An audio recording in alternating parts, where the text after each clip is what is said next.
ಪಾಸ್ಕ. ಇಸ್ರಾಯೇಲರನ್ನು ಬಿಟ್ಟು ಬಿಡಬೇಕೆಂದು ಫರೋಹನಿಗೆ ತಿಳಿಸಲು ದೇವರು ಮೋಶೆ ಮತ್ತು ಆರೋನರನ್ನು ಕಳುಹಿಸಿದರು.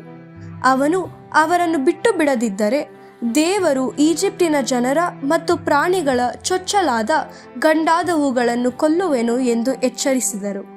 ಫರೋಹನು ಇದನ್ನು ಕೇಳಿದಾಗಲೂ ಅವನು ದೇವರನ್ನು ನಂಬಲು ಮತ್ತು ದೇವರಿಗೆ ವಿಧೇಯನಾಗಲು ನಿರಾಕರಿಸಿದನು.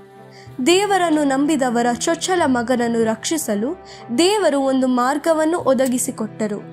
ಪ್ರತಿಯೊಂದು ಕುಟುಂಬವು ಒಂದು ಪೂರ್ಣಾಂಗವಾದ ಕುರಿಮರಿಯನ್ನು ಆರಿಸಿಕೊಳ್ಳಬೇಕು ಮತ್ತು ಅದನ್ನು ವಧಿಸಬೇಕು ಎಂದು ಅವರಿಗೆ ತಿಳಿಸಲಾಯಿತು.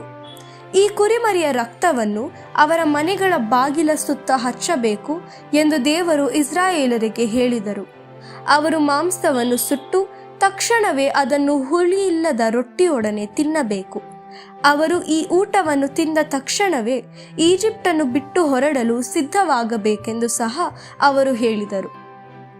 ದೇವರು ಇಸ್ರಾಯೇಲರಿಗೆ ಏನು ಮಾಡಬೇಕೆಂದು ಆಜ್ಞಾಪಿಸಿದ್ದರೋ ಅವರು ಎಲ್ಲವನ್ನೂ ಮಾಡಿದರು.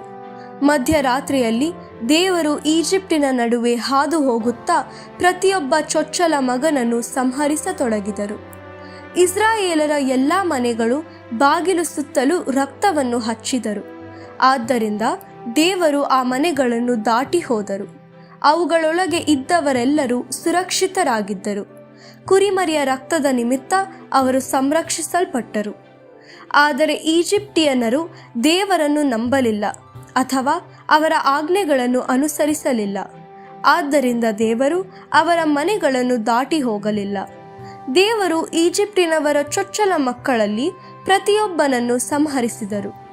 ಫರೋಹನ ಚೊಚ್ಚಲು ಮಗನು ಮೊದಲುಗೊಂಡು ಸೆರೆಯಲ್ಲಿದ್ದ ಸೆರೆಯವನ ಚೊಚ್ಚಲು ಮಗನವರೆಗೂ ಈಜಿಪ್ಟಿಯನರ ಎಲ್ಲ ಚೊಚ್ಚಲ ಗಂಡು ಮಕ್ಕಳು ಸತ್ತು ಹೋದರು.